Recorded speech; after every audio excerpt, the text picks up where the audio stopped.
উনি ক্লাবকে টাকা দেবেন, দিন, কেউ তো মানা করেনি, কিন্তু তার সাথে সাথে ডিএটা দিন, চাকরিটা দিন, জিনিসপত্রের দাম কমান, বিদ্যুতের দাম বাড়াবেন না, এগুলো তো করুন। এগুলো তো আরো বেশি দরকার, কারণ যে লোকগুলো বা যে ছেলেগুলো ক্লাবে গিয়ে ক্যারাম খেলবে, আনন্দ করবে, ফুটবল খেলবে বা অন্য কিছু করবে, তাদেরও তো বাড়িতে বিদ্যুতের বিলটা আসছে। ক্লাবের না হয় বিদ্যুৎ বিলে উনি 75% ভর্তুকি দিচ্ছেন, বাড়ির বিদ্যুৎ বিলটা কি হবে? আমি আগেই বলেছি, পশ্চিমবঙ্গে যতগুলি সরকারি প্রতিষ্ঠান আছে, প্রকল্প চলছে, রেল থেকে শুরু করে মেট্রো রেল থেকে শুরু করে সব জায়গাতে কেন্দ্র সরকারের যে আর্থিক যে আবন্টন বা যে স্যাংশন, সেই স্যাংশন বেড়েছে। প্রথম কথা হচ্ছে এটা।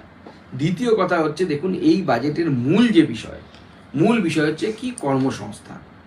এখানে কি নিয়েছে মাননীয় প্রধানমন্ত্রী, যে নতুন বা মাননীয় প্রধানমন্ত্রীর নেতৃত্বে আমাদের অর্থমন্ত্রী যে বাজেট ঘোষণা করেছেন, তাতে বলা আছে নতুন এমপ্লয়ি নিলে পরে তার 1 মাসের ওয়েজেস কেন্দ্র সরকার ভরবে।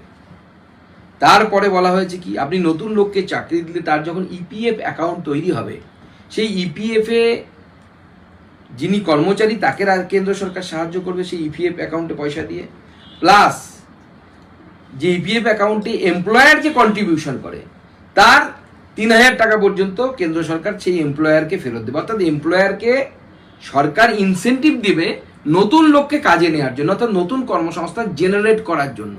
তো এর লাভ পশ্চিমবঙ্গকে তো নিতে হবে, নতুন শিল্প আনতে হবে, কর্মসংস্থান আনতে হবে, এইভাবেই তো কর্মসংস্থান হবে। এবার অভিষেক বাবু সেটা হয়তো বুঝতে পারেন না বা বুঝতে চান না।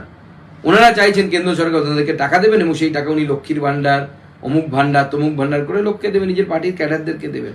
সেটা তো হবে না। আপনি যেটা বলছিলাম, ক্যাপিটাল এক্সপেন্ডিচারে খরচ করুন, কেন্দ্র সরকার ক্যাপিটাল এক্সপেন্ডিচারে পয়সা দেওয়ার জন্য তৈরি আছে।